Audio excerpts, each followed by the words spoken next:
All right, had some technical difficulties there.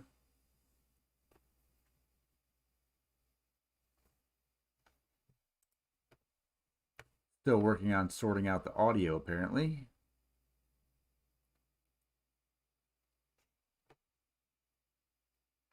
All right, had some technical difficulties there. When I stream this way, there's a bit of a delay, so maybe a 15-second delay or something.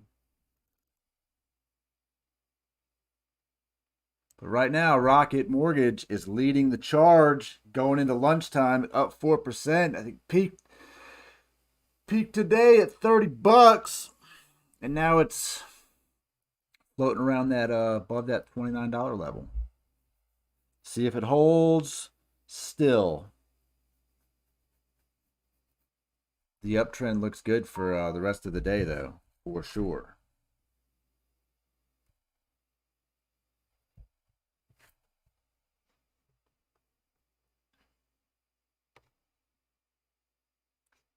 I accidentally hit the back button on my browser there and jacked my other stream up, so apologies for that. Got a little carried away. Palantir is kind of teeter-tottering, deciding what it's going to do. The dip was epic. The dip today was huge. It was huge.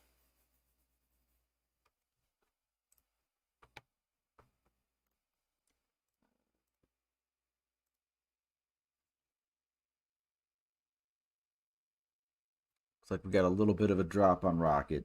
A little bit.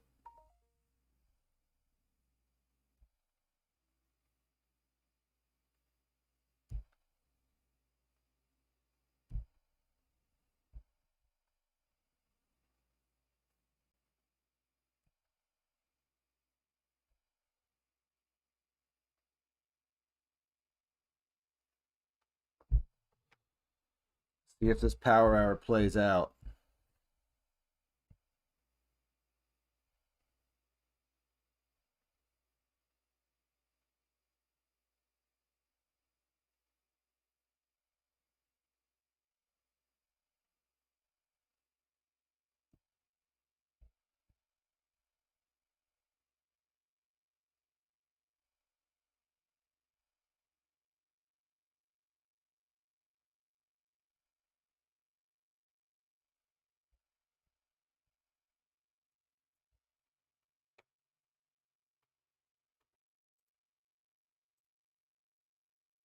AMC needs to just keep on going up. AMC needs to get back up to 850. Palantir needs to get to 2550. GME had a bounce back into the green, but still trading sideways.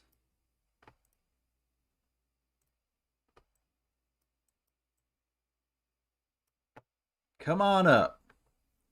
Where's Powell at? Let's freaking look at the news.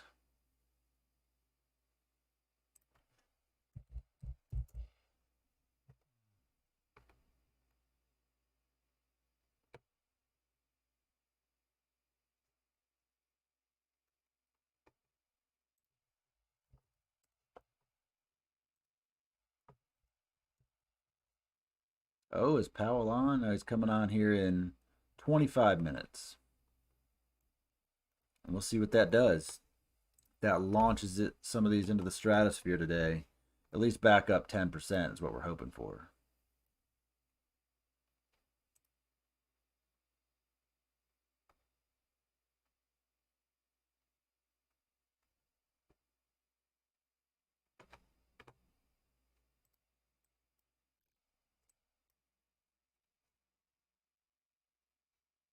GameStop with a good push.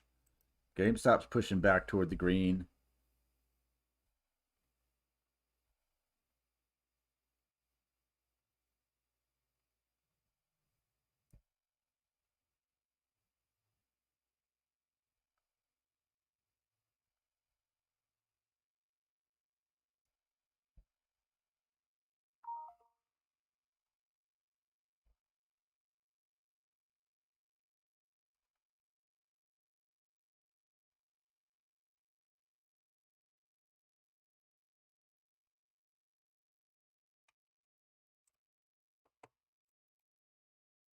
GameStop, big push toward the green side.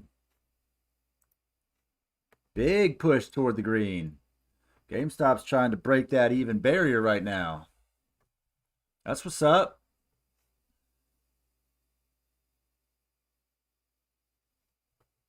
Lead the way, GameStop. Just pull AMC with you. Pull Rocket with you. Look at her charge onward, baby. That's what's going on right now. That's happening. Get behind it. Get on up there. Let me see your greenbacks in GameStop.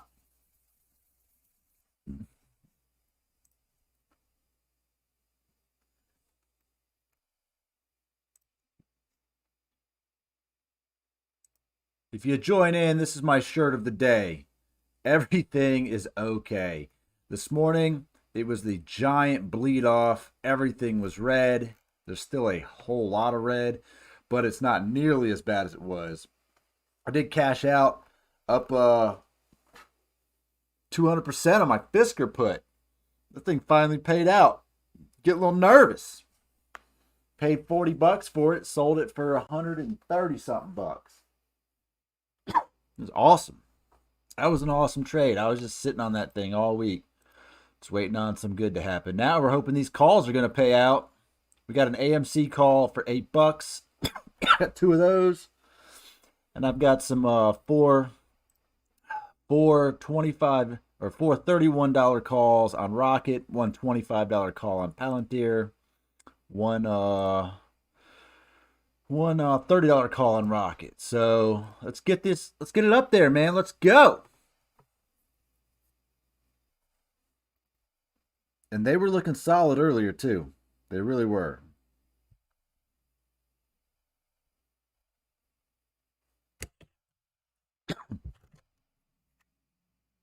Oh my God.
Gonna see what some other streamers are talking about.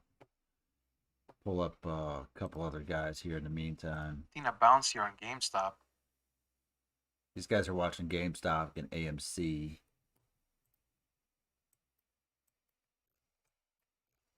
GameStop's got a nice big W. Let's see that bounce.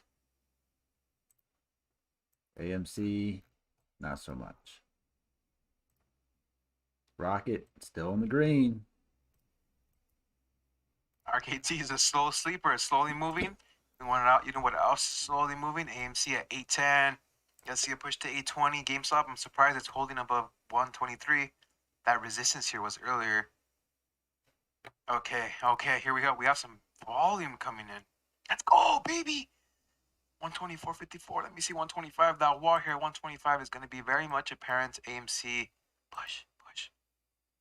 Come on, let me see above 125. And Q, what are we doing? Oh my God, futures are pushing. How's my Tesla? Tesla, let's go. Let's go. Let's go, baby. Mark Cuban tweeted accepting Dogecoin for tickets and merch. Watch the SEC go after him. 125. Let's go. Can we see some rockets in the chat? This stonk is alive. Go. Let's go, baby. 126. I'm about to pass out. Let me see 127. All right, so he's getting real excited here about GameStop moving up, but let's, the volume is still super low. 6.7 million, that's not anything to be excited about. If that thing goes from 6 million to 15 million in 1 minute, then get excited. But this little push here, we're talking about like 1% push. This isn't we shouldn't be that hyped over that. But it is a nice W formation. And with GameStop doing what it's doing, it's probably just going to continue to trade sideways. But we're going to keep an eye on Rocket. It's a slow mover, moving on up. Let's see who else we can find here that might be entertaining to watch.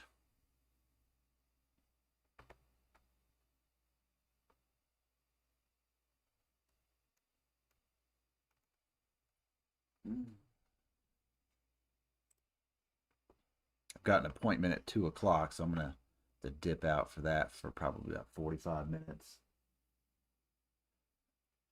Finish my day out strong.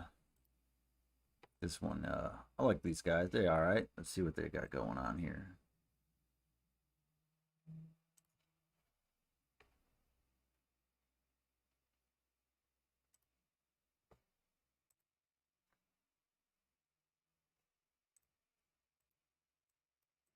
I don't know. Powell is, that's it. They're hard to decipher, but I'm saying it's like I don't know if the market, like, it just wouldn't make, like, what you have to think. Powell's speed. Powell is very controlled. Like, think about. I said this. When have you ever seen Powell? Like, think about it.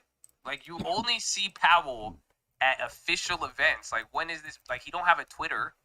He's not gonna like post a random video like circumventing the whole Fed board and then randomly be like, "Hey, I've decided to cut the rates. We're going to be doing this." Even if it could look like a good video, but like, think about it. When will you ever hear Powell not in a controlled setting? Like, think about that. That you'll see him in front of the Fed, you'll see him at the FOMC, you'll see him in front of Congress, or you'll see him at a $250,000 dinner. That's it. You've never seen Powell anywhere else. It's not like he shows up. You don't see him eating outside a restaurant. You don't have any Twitter or anything.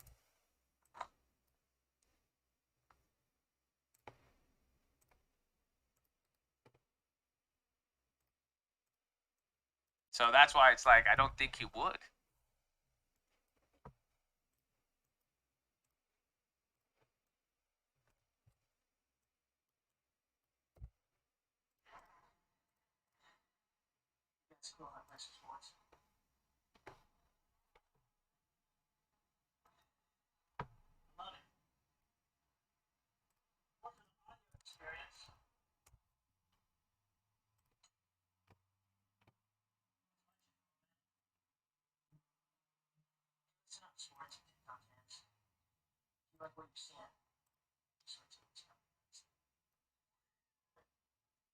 Yeah, that was kind of creepy.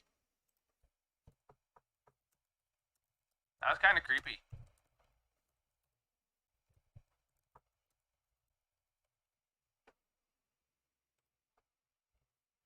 I just watched the Tom Cruise deepfake one. It is kind of weird.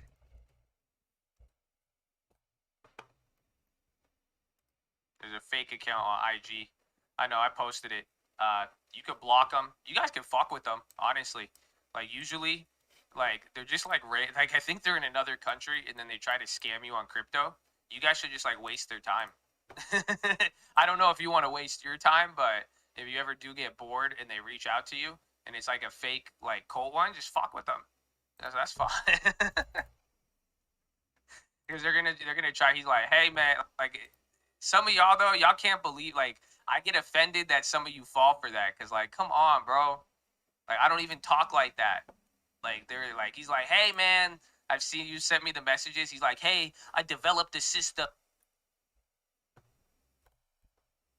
because my new traders keep got a damn budget in the long term. Ain't no, we've been holding it long. Like, why the fuck am I? I'm telling you. So just don't fall for it. They're gonna, just block them. Have fun with it. Mm.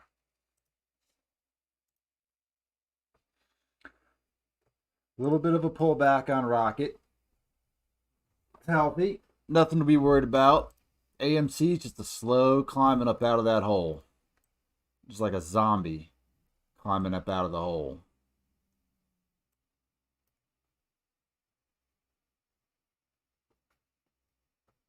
Palantir doing the same. Palantir is going to be over 25 for sure. We want Rocket to get back over 30. That's where Rocket wants to go. GameStop's just going to hold the W. You know, you just got in and made some money buying the dip. I'll set my alerts for GameStop. Yeah, it's already set above 825. So I want to monitor my option on that. There's 25 for Palantir. Palantir call in the green.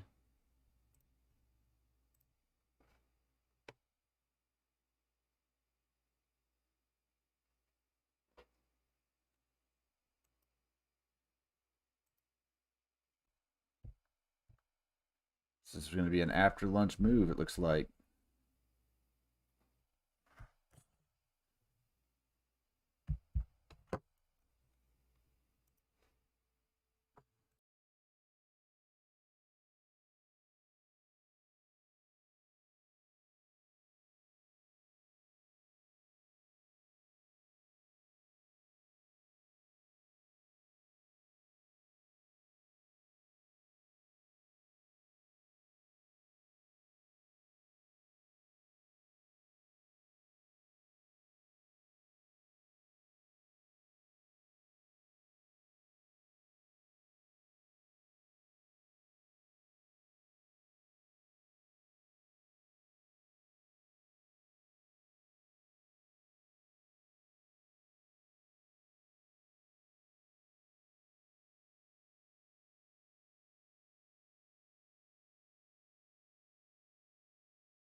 All right, looks like we had some pullback on Rocket.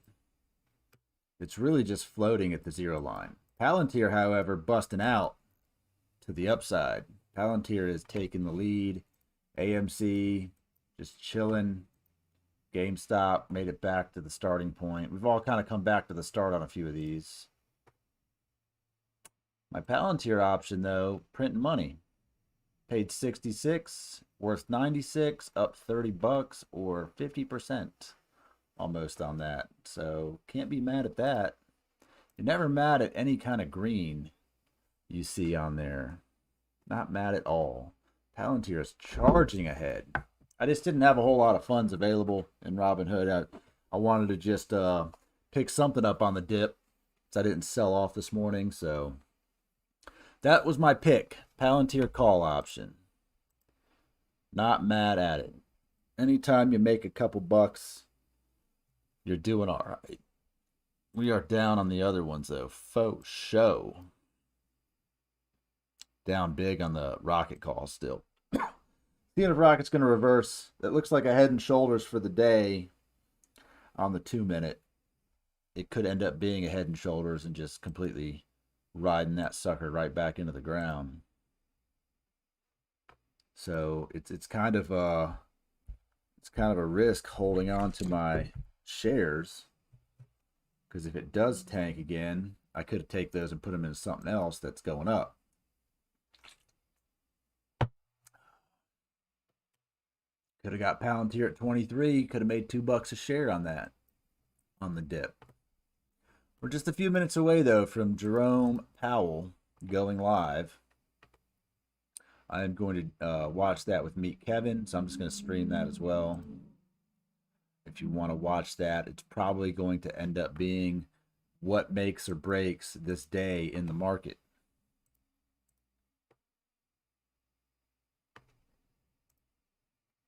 What comes out of this man's mouth is going to make or break the day. It's either going to send stuff plummeting back, or it's going to follow this beautiful ladder to heaven that Palantir is on right now.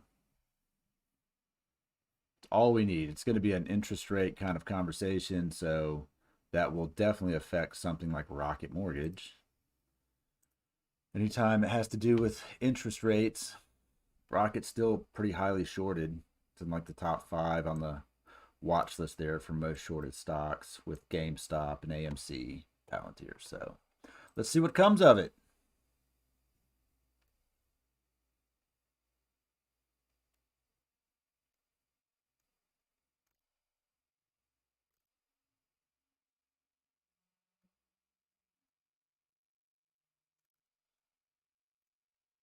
It's a couple minutes away from the start of that, so see what happens. Palantir doing great.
Oh, Palantir taking a hit. 2% hit.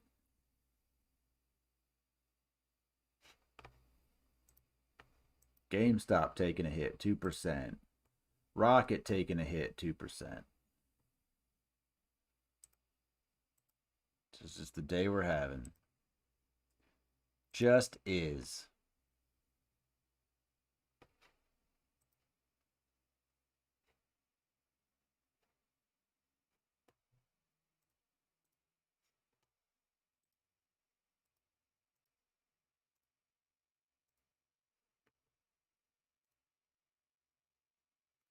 Just 100% Head and Shoulders though on Rocket.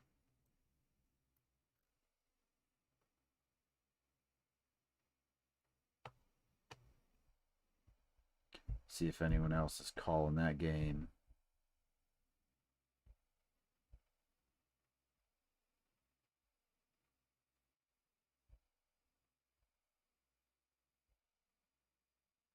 Inverted Head and Shoulders. I don't know about that. I mean, on what chart are they looking at?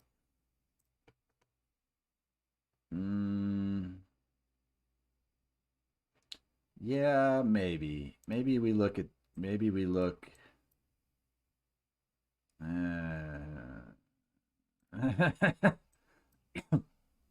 doesn't look good. Like for this to go this way, not following the pattern that we want. This one looks great. Churchill's even back in the green. Spy's in the green. Oh, some of these other ones tanked hard. For sure tanked hard. AMC is following. Who knows, man? Just draw a line. Draw your hopes and dreams. But you know what? It's hovering in the green. Let's just let's ride it out. Let's see what old Powell wants to come out here and say, and we'll go from there. That's what I'm saying.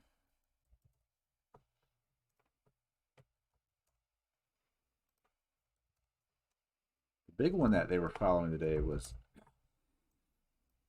not that one, SKT. Was Tanger. Tanger got dumped hardcore on its face. Hardcore.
What? Palantir is still pushing forward. This is going to be a slow one all the way to the bell, I think. It's looking very promising. Rocket is head and shoulders for sure. This might be, depending on what happens in the next couple minutes, this might be the time to get up out to the day and before it takes another dip down 10%. AMC, these are 1 minutes. So this is like what's happening right now.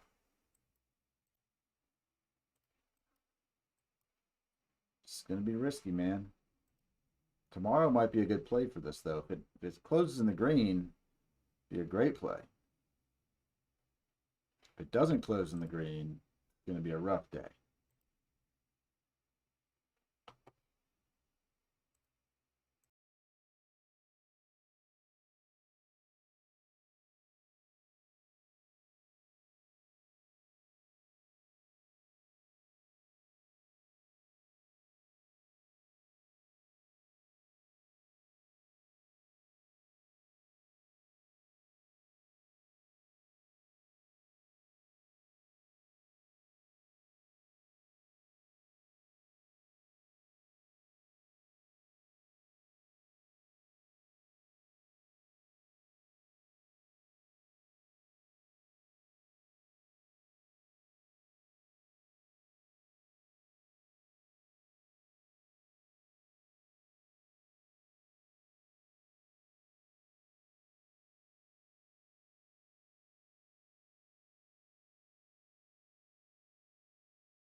million jobs short of where we were. 10 million fewer people are working than were working when the pandemic hit. So it's a lot of ground we have to cover. And those people are mostly in areas that are directly affected by the pandemic. That's service industries, public-facing jobs. I'll also mention inflation, since that's the other side of our mandate. We seek inflation that averages 2% over time, and we want that to happen because we want it to average 2% over time. We want inflation expectations to be anchored at 2%, and that's really the goal. So right now, inflation is running below 2%, and it's done so since the pandemic arrived. We do expect that as the economy reopens and hopefully picks up, we'll see inflation move up through base effects, which means just that the very low readings of March and April will fall out of the 12-month window, and also through a surge, if you will, in spending that may come as the economy fully reopens, and that could create some upward pressure on prices. The real question is how large those effects will be and whether they will be sustained or more transitory. And I'll just say that for several decades, the U.S. and the world economy have been in a low inflation world, and low inflation is what people expect both here and around the world. For those expectations to change, businesses and people would need to believe that larger increases in prices would be repeated year after year. And we think it's unlikely that these deeply ingrained low inflation expectations would suddenly change. It is more likely that effects like the ones I described would be one-time effects, as the one-time effects of the fiscal boost fade. We have the tools to assure that longer-run inflation expectations are well anchored at 2%, not materially above or below, and we'll use those tools to achieve that end. So that's my thinking on the economy. So I'll get to inflation in a second, but on unemployment, you know, when people are vaccinated, when they're able to go travel and feel comfortable seeing their family again, there could be a big pickup in activity. Does that mean employment could get back to where it was before the pandemic sooner than you previously thought? Well, the answer is I would hope so. So let me tell you how we define maximum employment. People focus on the unemployment rate, but it's really much broader than that, because if you haven't looked for a job in the last 4 weeks, then you're not counted as unemployed. You're counted as out of the labor force. So if you look at those who have left the labor force since the pandemic, and also those who are unemployed, then you get a very large number of people who are around the edges of the labor market. And it should be thought of as generally people who want to go back to work. It will take some time to get back to maximum employment. It took us many years to get there before, and that'll really just depend on how strongly the economy picks up once we do get past the pandemic, and once economic activity picks up and hiring picks up. Again, there's a lot of ground to cover to get back to what I would call maximum employment. We want to see wages moving up. We'd want to see that the gains in employment are broad-based, and that different demographic groups were experiencing it. So we have a high standard for identifying what maximum employment is, and we think it'll take some time to get there. But that is exactly the state we're trying to achieve, and we're trying to achieve it, you know, as quickly as we possibly can. So just because we hit 4% unemployment, for example, if labor force participation was still low relative to where it was last February, does that mean we're not at maximum employment? Yes, I mean, we'll look overall at a range of indicators, and certainly the unemployment rate and the labor force participation rate are two key ones. It's actually even broader than that, but certainly labor force, we've had the sharpest drop in labor force participation in many decades coming out of the pandemic. And that just means that there are quite a few people who are technically out of the labor force, but were working in February. So some of them will have retired, but the vast bulk of them actually want to go back to work, but they're not currently looking because perhaps the business where they worked is still temporarily closed or permanently closed. So the answer is yes. 4% would be a nice unemployment rate to get to, but it'll take more than that to get to maximum employment.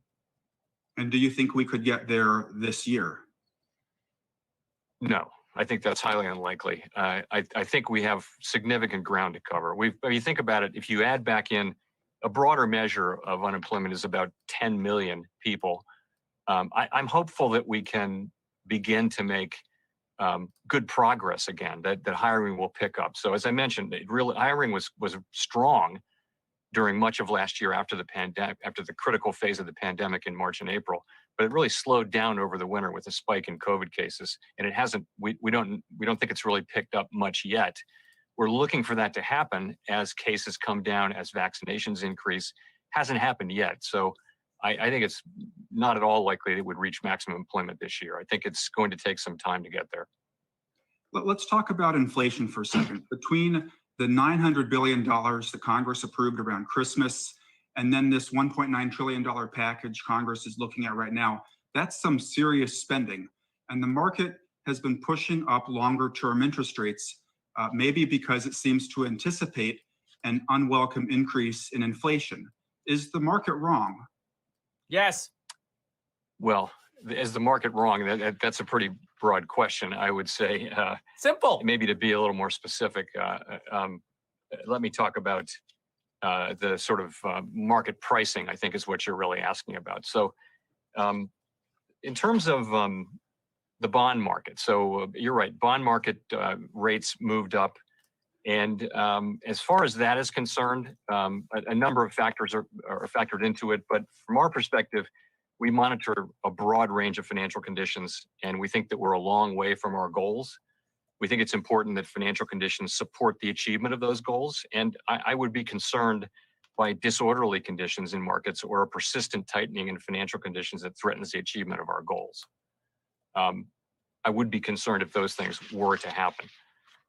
In terms of the other question tends to be markets reflect an estimate of when we would raise interest rates. And so let me talk about that. That's the other question.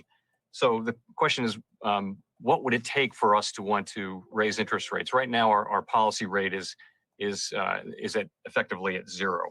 So we have a new framework, and we're strongly committed to implementing that framework, and we have guidance out to implement that framework. As I mentioned, with rising vaccination and other things happening, fiscal policy support, there's good reason to think that the outlook is becoming more positive at the margin.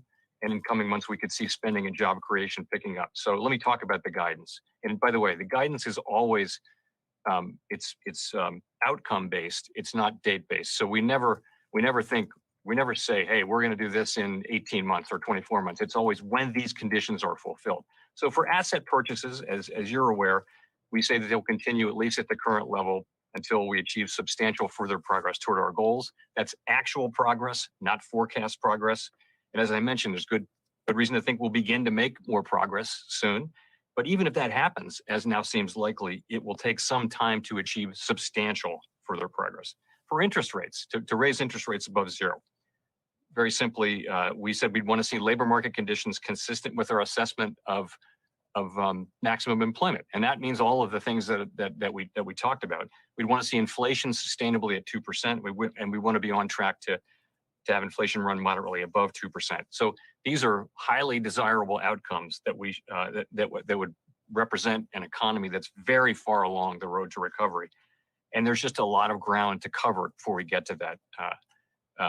The last thing I'll say is this, and I want to be clear about this. If we do see, as I mentioned, if we do see what we believe is likely a transitory increase in inflation, where longer-term inflation expectations are broadly stable at levels consistent with our framework and goals, I expect that we will be patient.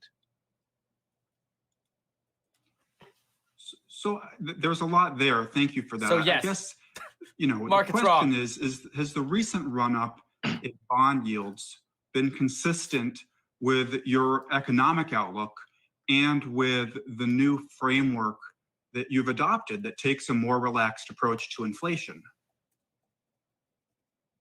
I don't want to be the judge of a particular level of one interest rate among many, one asset price, if you will, among any.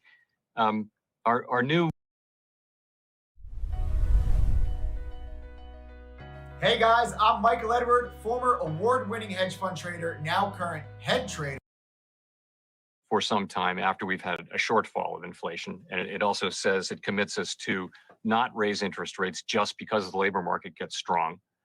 And those things, I think, will be good for the labor market over time. Some big green here. We got Snowflake up 12%, Palantir 7%, Dropbox 3%. We got some green coming back. Market, I'd be concerned by disorderly conditions in markets or by a persistent tightening in financial conditions broadly that threatens the achievement of our goals.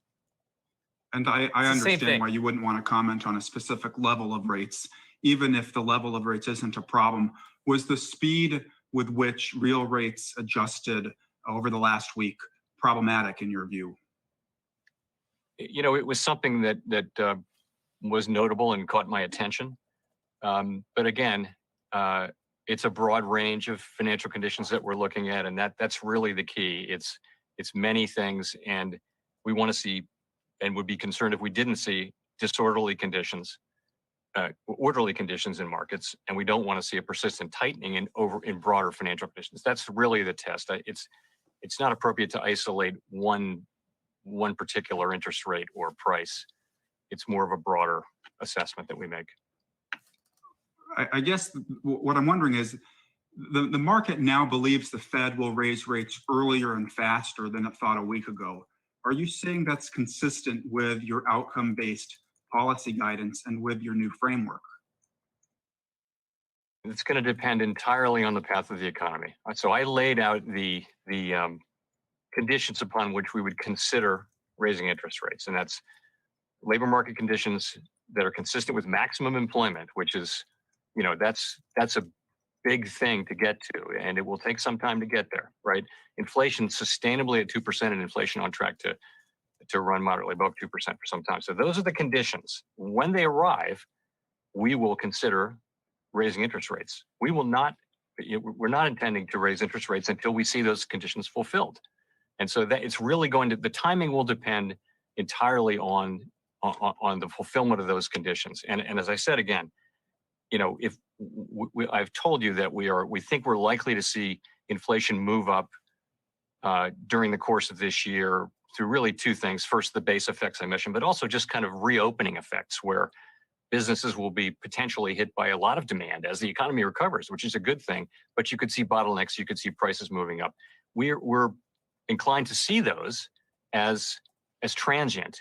And there's a difference between a one-time surge in prices and ongoing inflation. Ongoing inflation, where prices go up year after year after year, tends to happen when people's psychology becomes that they believe that's what will happen, and they have no faith that the central bank, frankly, will prevent that from happening. So, as I've said, our the key thing is to keep longer run inflation expectations anchored at 2%. If that happens, then a transient increase in inflation will not affect inflation over a longer period. And we intend to use our tools to keep inflation expectations anchored at 2%, which gives us the ability to do all of the things we do when the economy is weak.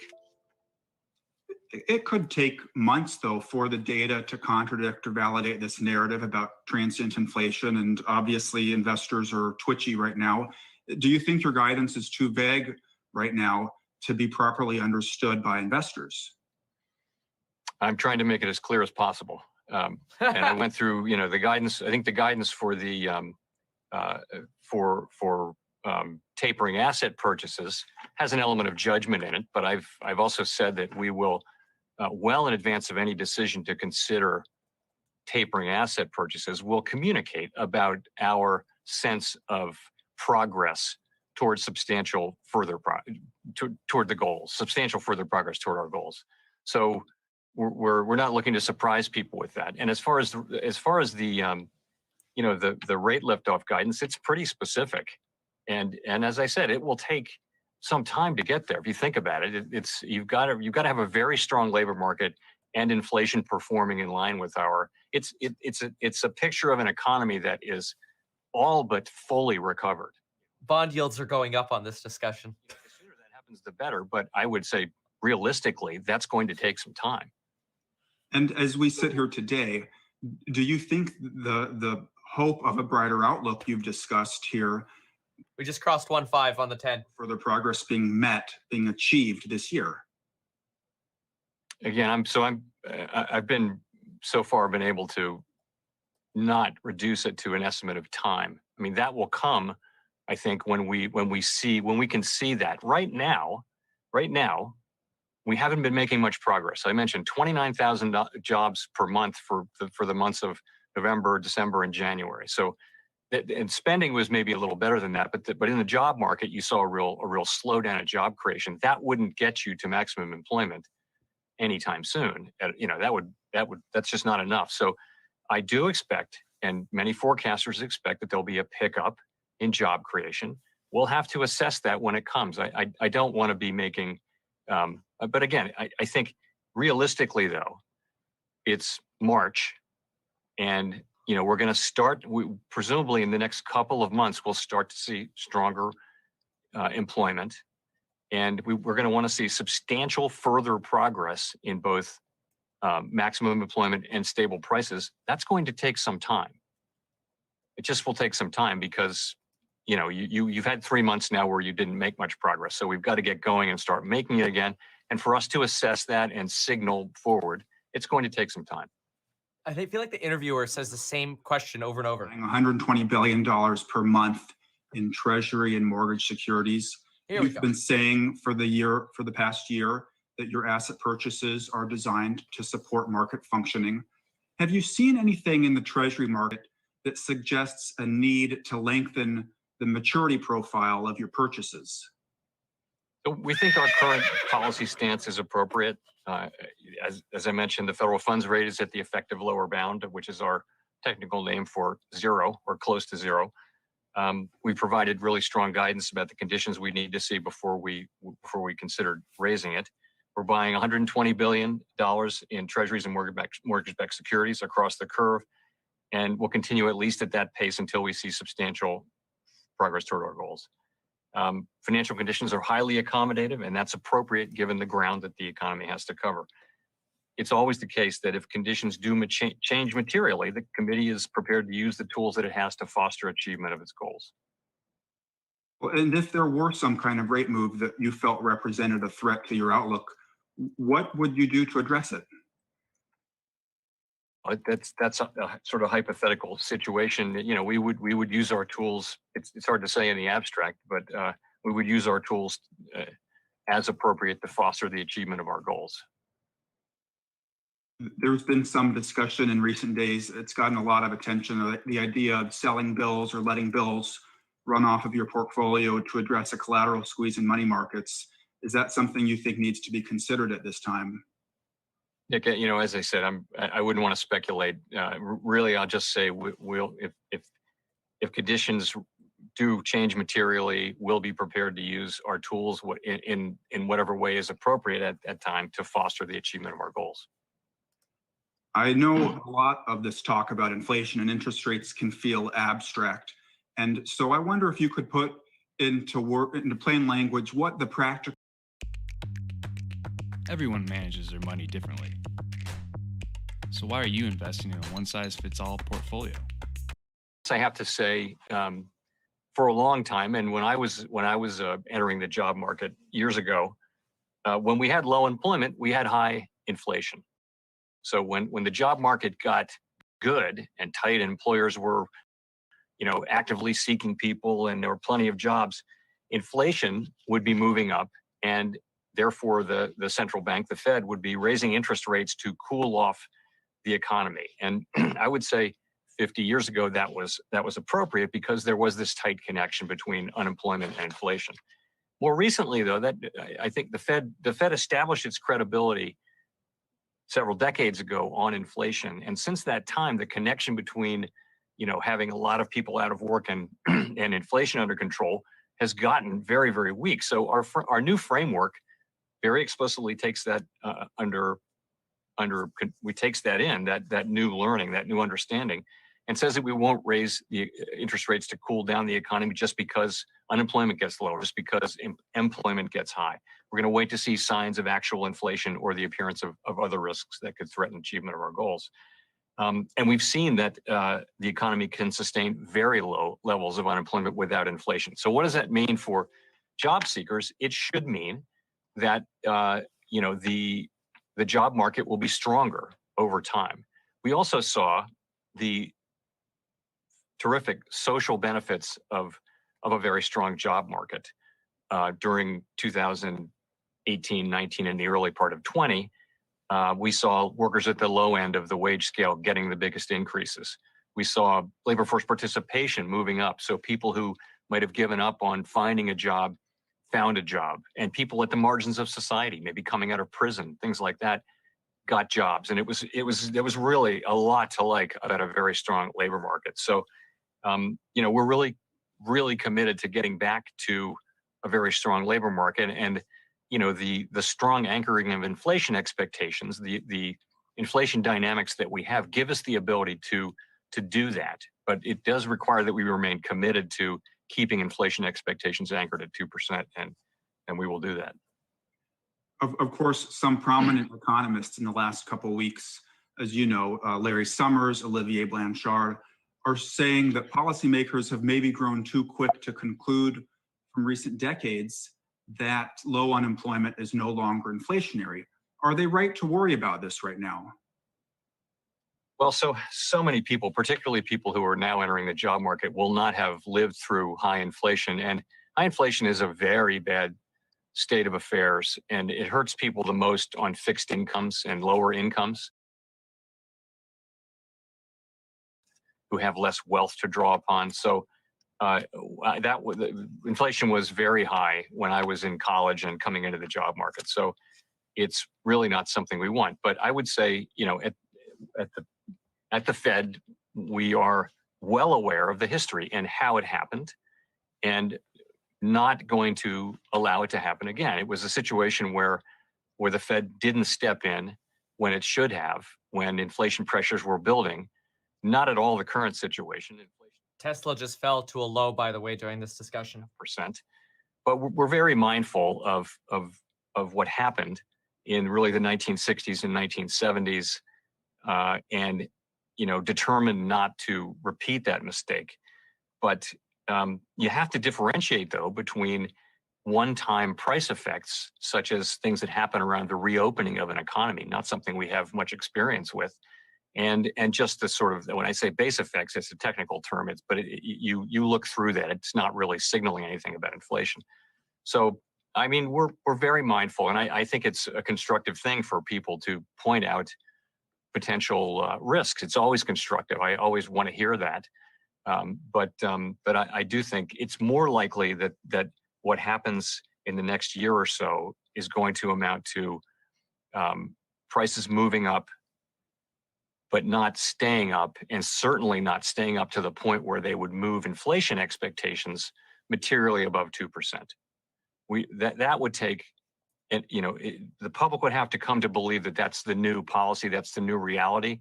And I really don't think that, a couple of quarters of prices, or even more than that, but prices being above 2% would change the psychology, particularly in a world where inflation has been the problem for the last decade in all of the major advanced economy countries. They've been facing low inflation because of these global disinflationary pressures, which haven't gone away, and they're not going to go away overnight.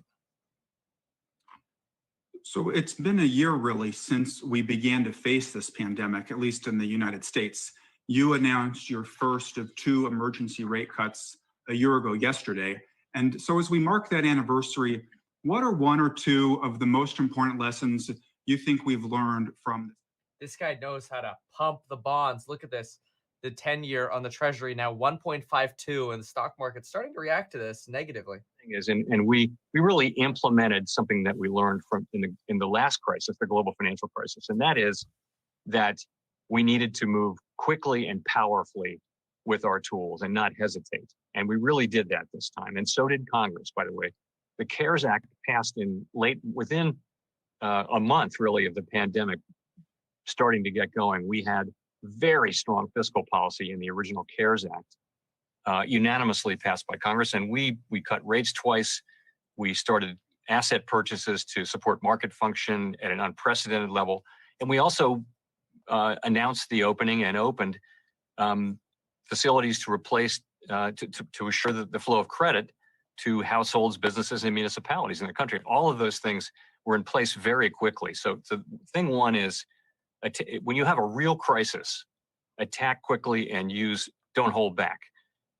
Thing two is, don't stop until the job is done. So there's a real sense that in the last crisis, really fiscal policy pulled back and became tight, and it led to a very long, slow recovery. So we're committed to using our tools and staying on the playing field with our tools until the job is really done. We're committed to that, and Congress, of course, has come with quite strong fiscal policy, and so I think we're in. If you look around, we're in the place we're in now. There's still a lot of pain out there, and more than 500,000 people have lost their lives to the pandemic. But compared to the economic scenarios that we were contemplating a year ago, this is, it's good to be where we are, and particularly with the vaccines now. No one thought we'd have vaccines within a year, less than a year. And now vaccination is moving at a good pace. We really are looking, if we can just decisively end the pandemic, we could get back to normal and avoid a lot of the longer term damage that we were concerned about happening. But we haven't done it yet. We haven't succeeded in this yet, but we're right there. I think there's, if we can, the next couple of months will be very important on the pandemic. If we can keep making progress, that's what will help the economy more than anything. And of course, last year you talked a lot about the need for fiscal policy, that is government spending to engage. It came through at the end of the year with $900 billion. Now it looks like we may get something, a few shades less than $2 trillion. Is this going to be too much, too fast? It's not our job. Our job as assigned by Congress is to use our tools to foster the achievement of maximum employment and price stability. We're not the Congressional Budget Office. We don't make assessments of, and we don't play a role. We're not up on Congress testifying on this or that fiscal policy. We're not in the discussions or the negotiations. It's just not our job. So I wouldn't comment on this particular fiscal policy. It's just not, we have this precious independence the Fed does from political interference in our decisions. And, the other side of that is stick to your job, stick to your knitting, which we try to do. Yes, we've heard that from you a few times before. Since we are here talking about jobs and careers, you said recently that you love your job and your term as chair is up in less than a year. Would you like to serve a second term if it was offered? I have nothing for you on that today. My focus is on, the current challenges that we face and doing my job. There's a lot left to do. We have a lot of ground left to cover, and good reason for optimism. I mean, the last maybe lesson would be, hey, do y'all think Jerome Powell has the ticker symbols in front of him and he sees all the pain he's causing? When in March and April of last year, I mean, but you saw the way the people responded and the way, the response, and then where we are, it's really, we should never sell ourselves short. And so I would just point out that it's good to be optimistic, but nothing new for you on that topic. Well, on that note, we look forward to the day when we're able to have events like this in person again. But notwithstanding that, we're honored to have had you join us virtually today. So thank you, Chair Powell, for a great conversation. Okay, I'm going to do a recap. And also, thanks to our audience following online at WSJ.com and on Twitter. Okay, that was a funny face. Let's do a recap. Let's understand what just happened. Why is the market falling? What is happening? I will explain because that was a mess. And he didn't actually say something that caused the market to do this. Something else. Broke my roommate's dish. Why don't you just get a new one? It's valuable. It's like a family heirloom. Put this away too. There we go. Okay, we are ready. So let's recap what's going on here. One sec. Okay, there we go. All right, I'll start it like it's a new video. All right, here we go. Hey everyone, me Kevin here. So the Federal Reserve just spoke and basically crashed the market again. That V-shaped crash we had this morning basically got revisited in certain stocks like Tesla. Not in all. We didn't hit the sharp bottoms that we did this morning, but we definitely hit some lows after Mr. Powell decided to talk today. Why? Why would this happen? Well, the easiest thing to do is explain what Jerome Powell said. add some insight into what Jerome Powell was saying, and then go into what he didn't say, which is causing some pain in the market. So here we go. First, Jerome Powell started off by talking about inflation. And this is a big thing. Jerome Powell drills this into the market, but the market doesn't care. Jerome Powell consistently tells us that it is unlikely that, quote, deeply ingrained inflation expectations will change. What this means is we have had inflation declining for decades. Since the 80s, inflation has been going down. We expect things to get cheaper with technology, not more expensive. In time, we have been in this deflationary cycle, much like the Eurozone, which is even worse off than we are. And Jerome Powell believes, look, we're going to see these short-term spikes. And there are two reasons we're going to see short-term spikes. One, we're going to see them because of something called base effects. In English, that means in March, when we look at the inflation readings, the CPI readings in March, they're going to be way higher than they were in March of last year because inflation was in the toilet last year because everybody's cutting prices because nobody was buying anything, right? We had this sudden deflation March, April, and May of last year because of the pandemic.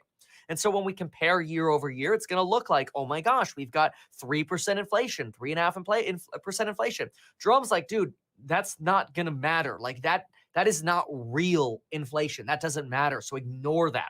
He's making this crystal clear. He says the same thing over and over again. He's basically begging the market, like trying to grab people by the neck going, we're not seeing inflation. That's basically what Jerome Powell is doing while at the same time money printing. So it's kind of like he's grabbing your neck with one hand. There's no inflation, okay, while running the money printer. So the market doesn't believe him because he's running the money printer, right? Now, Jerome Powell says that there's a second reason we could see inflation, and that's just the economy reopening again. People go on vacations again, traveling again, spending money again. That'll create a short-term spike in inflation. But the big thing that he says here is it is unlikely that, and he really added inflection on a lot of his words today, deeply ingrained inflation expectations will change. Jerome Powell believes that inflation only goes up when people expect prices to go up. So for example, let's say a cup of coffee is $1. If we expect this cup of coffee will be $1, $1.03 next year, and then $1.06 thereafter, and $1.09, and I don't know, some change thereafter, then we expect inflation to come. But most of us don't expect that. We actually expect the cup of coffee to maybe go to like $1.01, maybe $1.02, right? Like we don't actually as a society tend to believe that there's going to be massive inflation. However, the money printing is what's creating this bizarreness. Like if you ask people, a few years ago, when are we going to see big inflation? Most inflation wasn't that big of a concern. Inflation really only became a big concern because of the money printing that's happening now. And it's possible that Jerome is wrong. And that's the bet the market is making. The market is betting money that Jerome is wrong. The velocity of money is going to go up. The amount of time money circulates through the economy is going to increase, which means prices will go up because so much money is going to be chasing a limited supply of goods. Supply demand says then prices go up. But Jerome is saying, okay, fine, maybe that'll happen at the reopening, but that's not going to stay consistent. We're not consistently going to see those pressures. And so when he's asked, is the market wrong on inflation? He says, look, we're watching the bond market. I saw what happened in the bond market last week, basically the spike of the 10-year to 1.5 and that acceleration in the bond yields going up. He noticed that. He says he paid attention to that. But he says, look, despite what happened, we're a long way from our goals. We would be concerned if the markets were actually starting to fail or if there were a tightening of financial conditions at banks like, oh, we don't want to lend anymore. Let's start freezing credit lines and stuff. He says that's when I would be concerned. But markets, hey, they think rates are going to go up sooner. We don't think so, is what Fed Chair Jerome Powell is saying. And I'll explain why then the market is crashing because there's a reason for that. Now, then he says, what would it take to then raise rates? And he says, look, it's going to take substantial progress for some time. When he uses the word sometime, usually he's referring, in my opinion, to 6 to 18 months of progress. In fact, he kind of laughed about the fact that, he didn't laugh about this because it's not laughable, but he's kind of like, look, we just had 3 months of no progress, is what he's saying in the labor market. Like, we need substantial progress for some time. And we just had 3 months of no progress. Like, Jerome Powell, like if I could like really simplify what Jerome Powell feels right now, he's like, how effing clear can I make it? We're not having any progress. Why are you assuming there's progress? There has been no progress. We see no progress. We think the progress you think is going to come is going to be temporary and fleeting. Like Jerome Powell on the inside, I think he's freaking out. I think he goes home to his wife and he's like, these people don't get it. Like I keep saying, there's not going to be inflation. I keep saying we're nowhere close to a recovery. And here's the market thinking, no, Jerome's lying. The rates are going to go up soon. I think that's what's in his head. Like I said, women, people of all races and colors are fully employed. That's maximum employment. And that's very important. He says we are, quote, a very long way away from that. And that there's a lot of recovery that still needs to happen. We're not going to raise rates until we see these conditions fulfilled. And he calls these conditions very desirable. AKA, it's like he's going, dude, it's a long way out.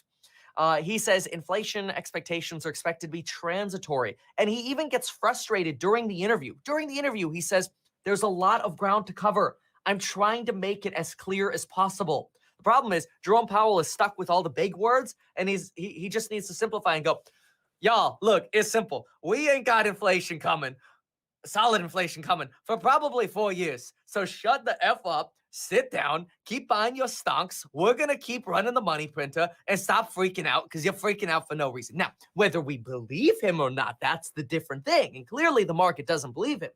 So, and I'm going to talk in just a moment about why would the market go down while he was talking. But I quickly want to finish, make sure I got everything here. Presumably the next couple months we'll see some growth, but we'll want substantial further progress. So he's already discounting the fact that we're going to see some growth in the next few months. And he's basically saying, like, it's going to take some time beyond that to actually see growth. In terms of when, he doesn't speculate on that. There's no formula. It's really just whenever Jerome Powell feels like we've hit substantial growth. There's no steadfast formula, and I think that's why people are frustrated, because it's like it's confusing. Because again, he's holding you by the neck, choking you, going, there's no inflation, but he's running the money printer and billions of dollars are spewing into the economy every month, right? So it's like mixed messages, and this is why people have a hard time believing what he says. But he is in a very, like, he's concealing his emotion, but you know he's really frustrated on the inside. Okay, so why would the market sell off while he's talking? Not all stocks sold off to the lows that we saw earlier, with the exception of Tesla. Tesla literally just right now looks like it hit a new low. I actually just bought a little bit more Tesla.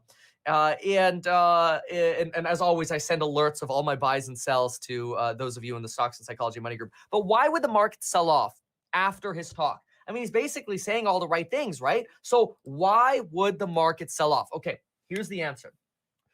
The market is selling off.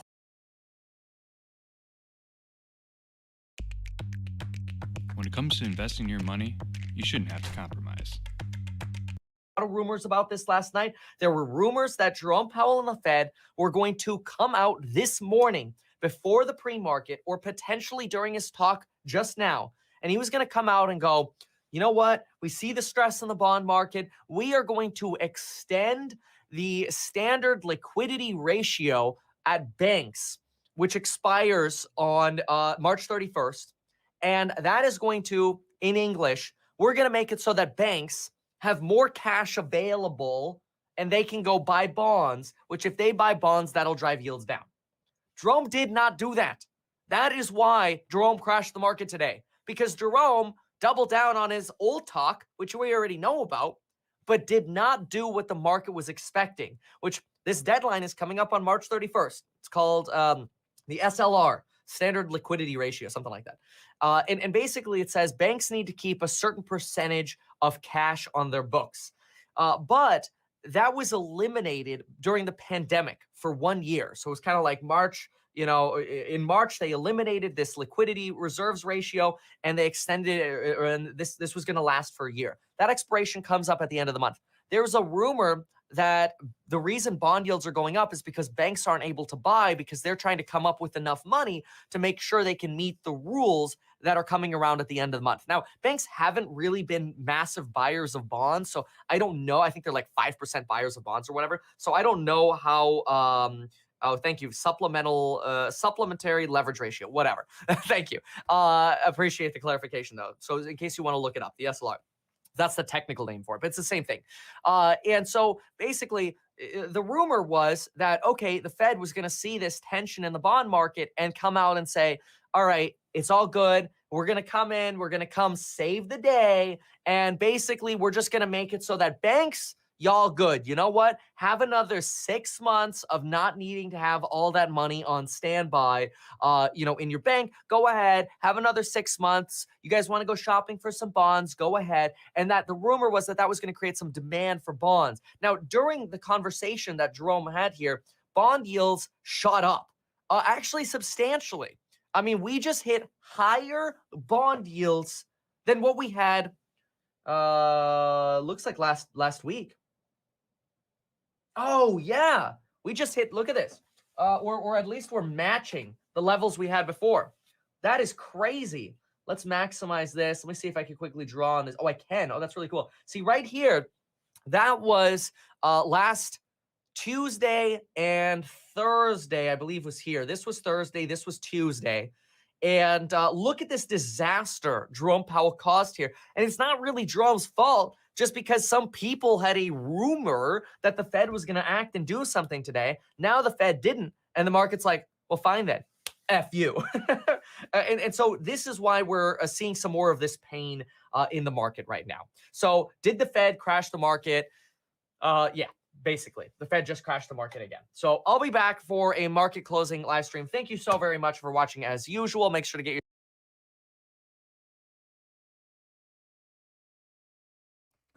Well, there we have it. Jerome Powell came out and said, F you to the market. That's how it responded.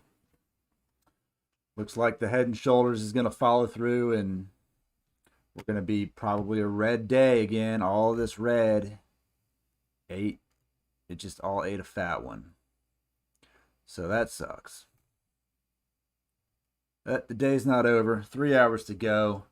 Good luck. I got stuff to do. I'll come back later.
do it, but he didn't tell us what he was going to do. The only way you could stop, part in part, it's the actual economics of the situation driving bond yields, but then bonds price in the future. It's a 10-year asset. It's fixed income. So what do people start doing? They anticipate. So think about what's going on with the economy. Think about what Powell's saying. Think about what everybody else is saying. People are the big money is going to try to anticipate and align with that.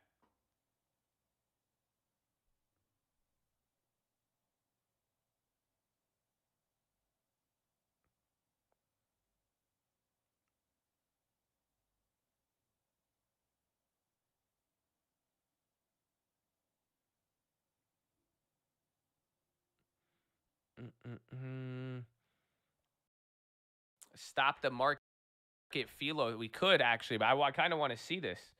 I kind of want to see how we play out here right now. I would hate to add an external influence on the market. I could stop the market. I want to see how it would naturally play out without Philo, because you can see the bonds. The bonds have chilled out. The SPY's there. Again, the tech stocks came back. The fact even Tesla dropped, and even Boeing. Today's a crazy day to lock in rates. Just my luck. It's a good day. Honestly, probably a better day for you, because think about it. If you locked in your rate now, and then it just shot up another half a, a couple 10 bases up, you could do. You're actually kind of lucky.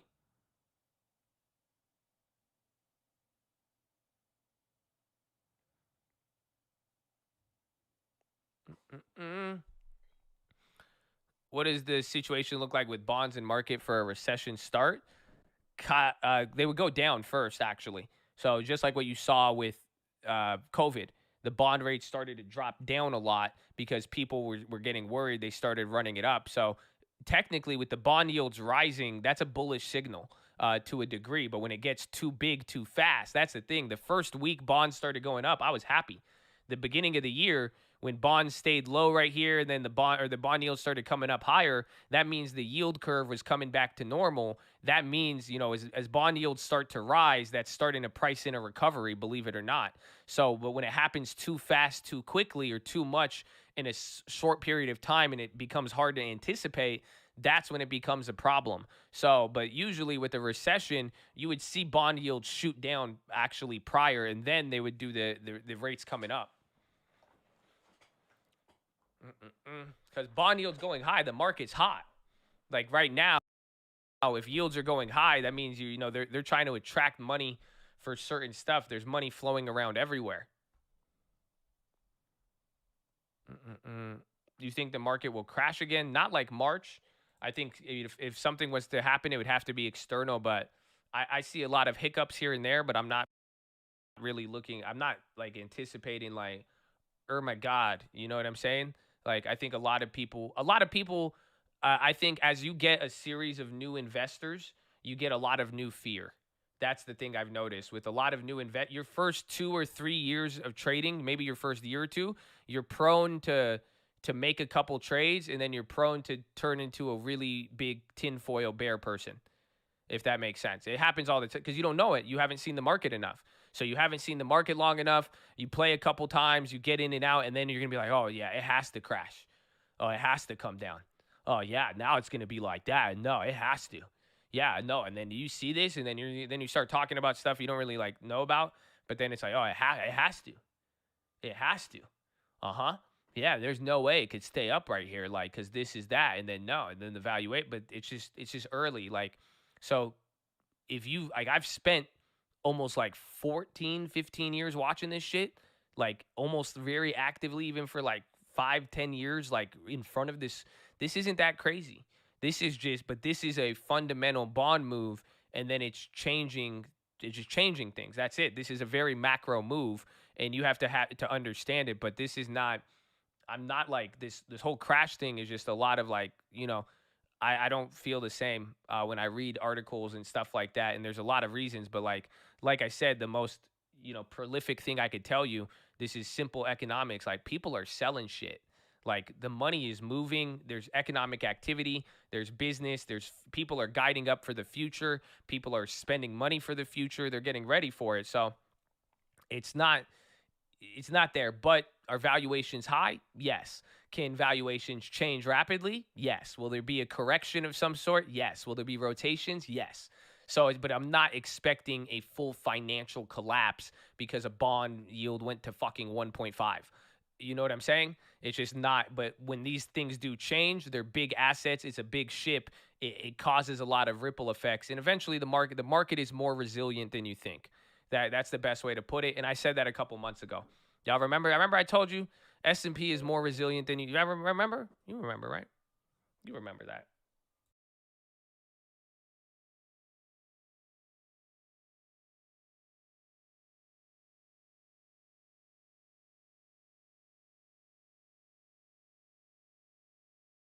So think about it. That has always proven true.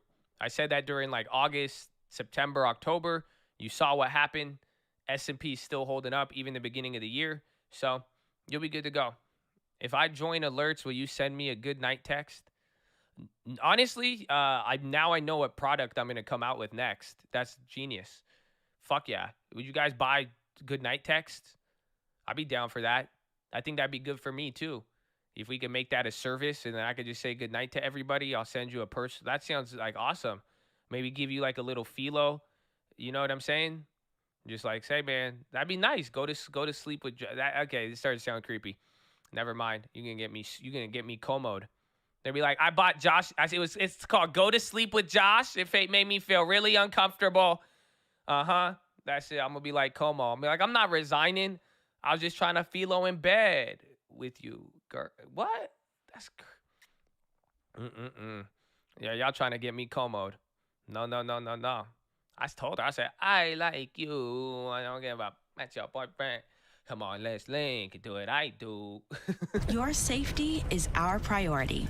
That's why we go the extra mile to seal our vehicles after a full sanitization, whether renting nearby or far from home.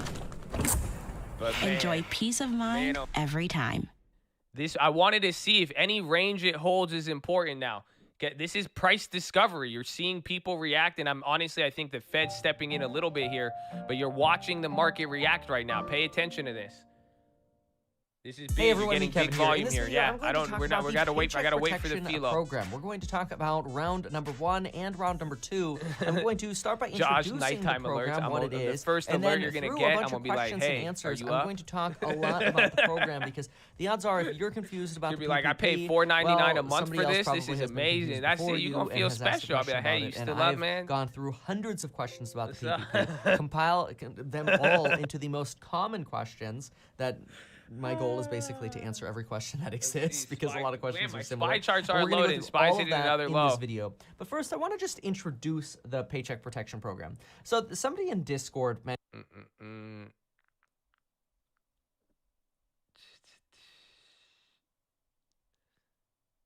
Do the philo stop the bleeding? I want to see though. I really want to see where the bonds. I want to see where the bonds chill today. So wait till you find the bonds are going to bounce eventually. I don't know if you guys have noticed it. That's a key trait with bonds. This is what I brought up at the beginning of the week. I said, if you want to know if this bond situation's over, the bonds will bounce like nobody's business. They will return right back to normal, or they will give up a lot of it. So wait till we hit a low on TLT. The key you want to watch today right now with TLT and the bonds, wait till it hits a low and then wait till it retraces it. So like if we bounced and then came back up to here, that would have been the level. So wait until we get a big bounce on the yields today, but you need to find out where that floor is for today. Because once we find the floor, we'll get a better idea of what's going on. Bro, why is E-Trade so ghetto? Come on, E-Trade. This is not good marketing. You acting real ghetto. You know what I'm saying? I have to jerry-rig it. Man, this feels like my old TV. It's how I used to have to get cable. I have to keep switching the channels every time on E-Trade just so it loads up properly, man. It. It's like an antenna. Apple below 120. Boeing went down. The fact Boeing went down scared me. That right there, that was a big, strong Dow component. Even Tesla down more. Yeah, Tesla's about to be down 7. Tesla's about to break 600. I don't even know how many buy orders and sell orders are going to get triggered there.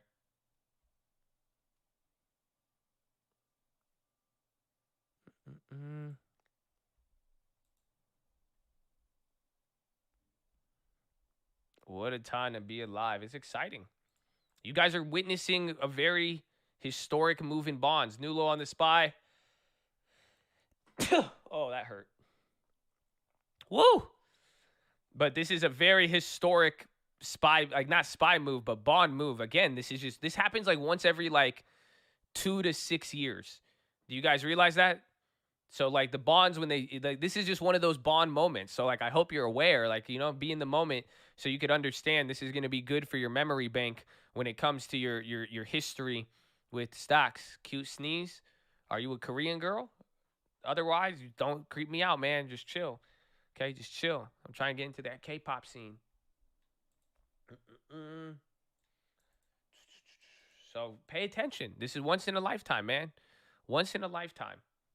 It's not, doesn't mean like any, I'm just saying you get to learn. You get to learn and understand what it was like so that next time you won't think it's like crazy. What happened last time? Last time was 2018, 2019. It was a repo crisis. Market sketched out for a little bit, and that was it. The time before that, it was European financial crisis, or maybe like 2012, 2013 recovery.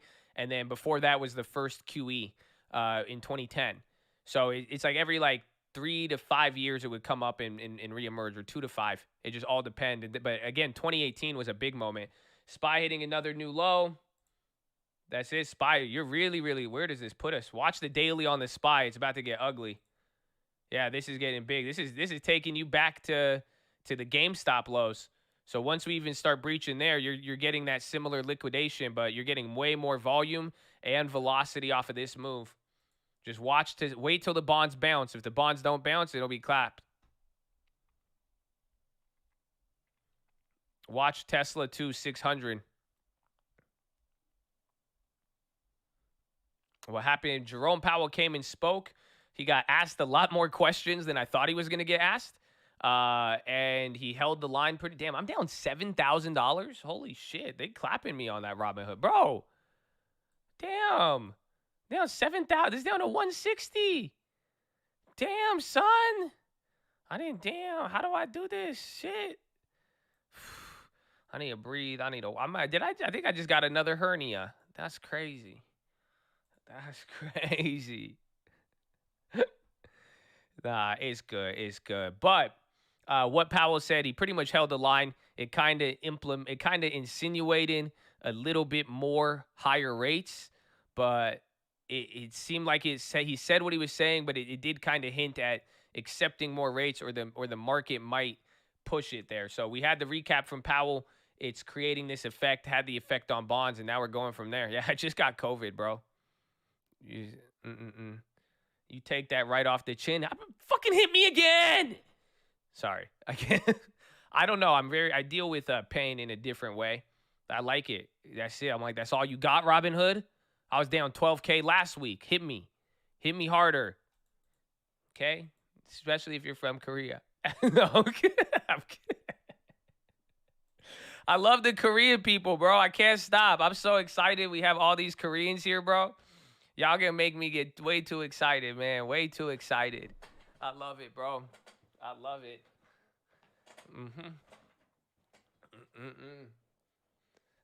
It get me excited, man. Shout out my people. Shout out my people, man. Why don't you short futures to save the long term?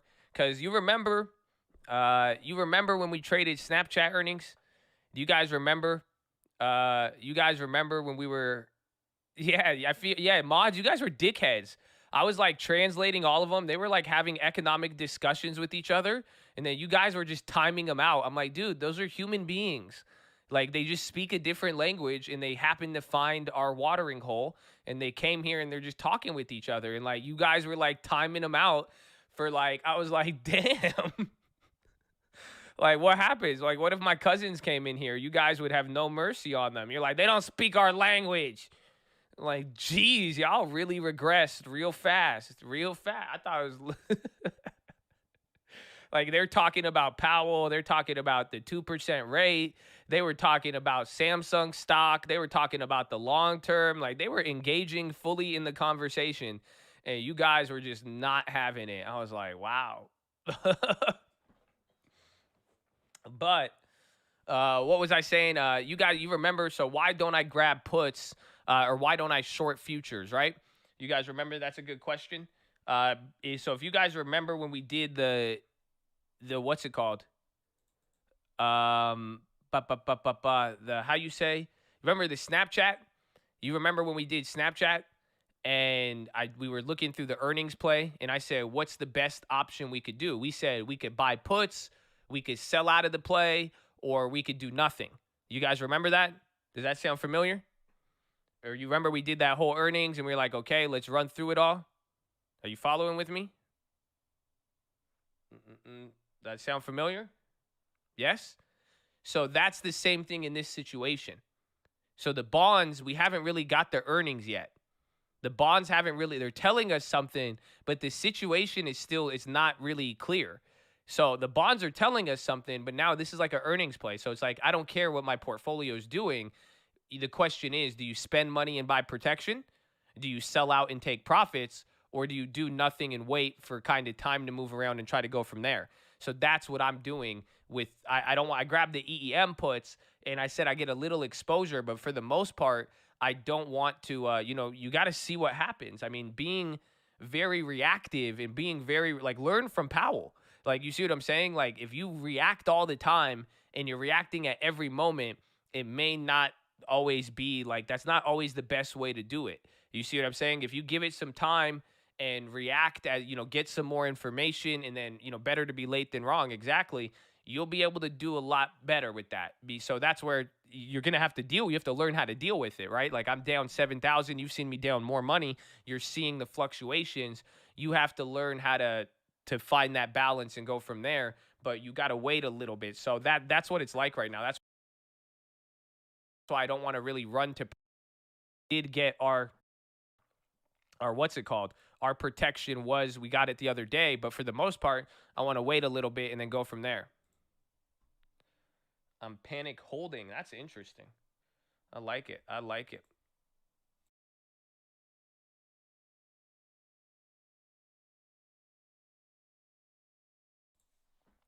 Is this what you were talking about? Well, this is what I said yesterday in the watch list, like exactly what I said. I said if we start down, bounce up, and then end up lower than where we started, that would be bad. But I was expecting a bigger gap down. But yes, this is essentially falling in line with my prediction. But I was expecting a little bit more weakness, and now the bond market, look at the bond market hold a level. I don't it's telling you something right now. Like, it's literally speaking in front of us. It moved, it got a little shocked. So now they're waiting in between here. That's why I said wait for the bounce, but I got to see what happens on TLT. But it is playing in line. Tomorrow's going to be an interesting Friday. Time is protection. Time is of the essence. So make sure you follow me on Instagram at The Trading Fraternity. And I love you. Okay? And smile. Okay? Shout out Korea. I love them. I love them. Man, y'all were aggressive as hell.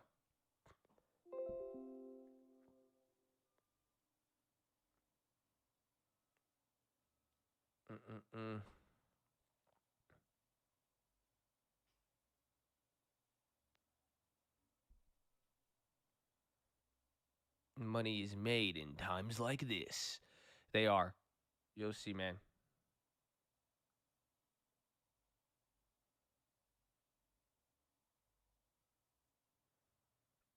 I don't like North. Ha ha ha. Down 1.7. Don't worry. Field yield curve. Well, no, he denied it. He said he's not going to control the longer end of the curve.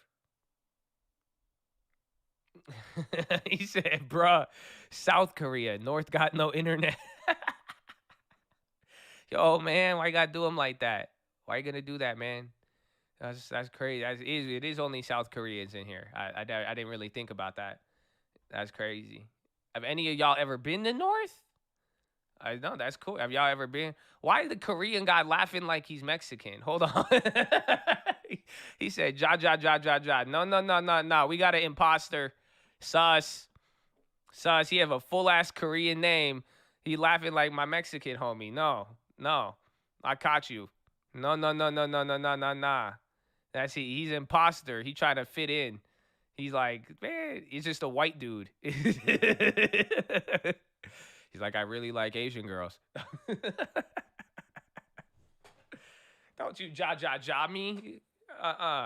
I'm more cultured than that. Narc. He exposed himself. He's like, they're never gonna know.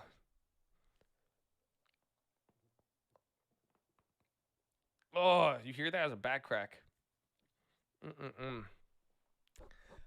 SPY coming down again. You're at new low. Dude, the chart is not loading. This is pissing me off. 379.15. We're selling off pretty hard now. You're down 2.5% on the NASDAQ, 1.6 on S&P.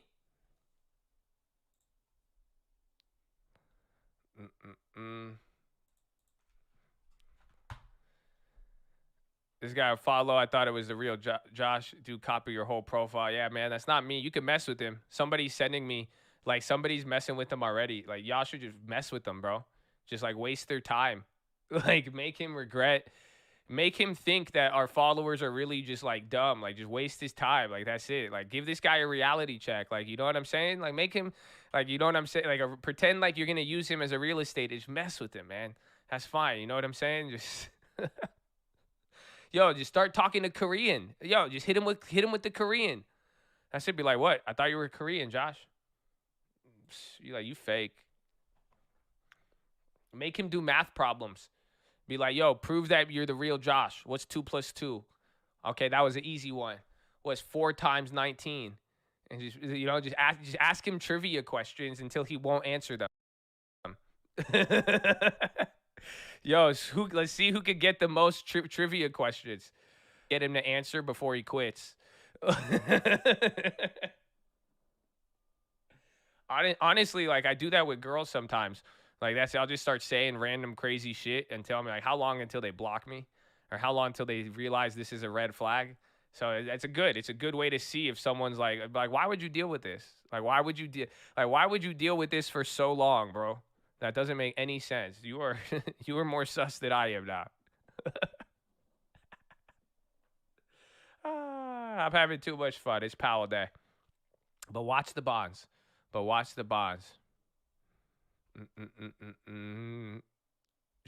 not JK.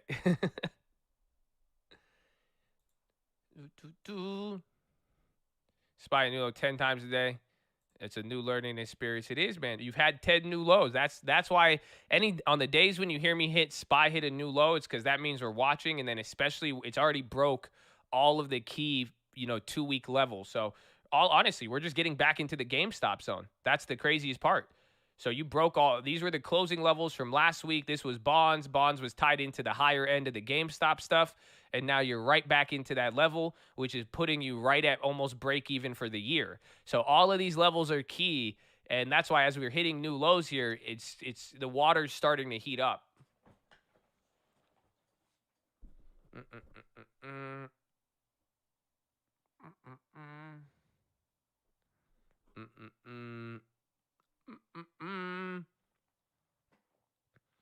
Come up here before close.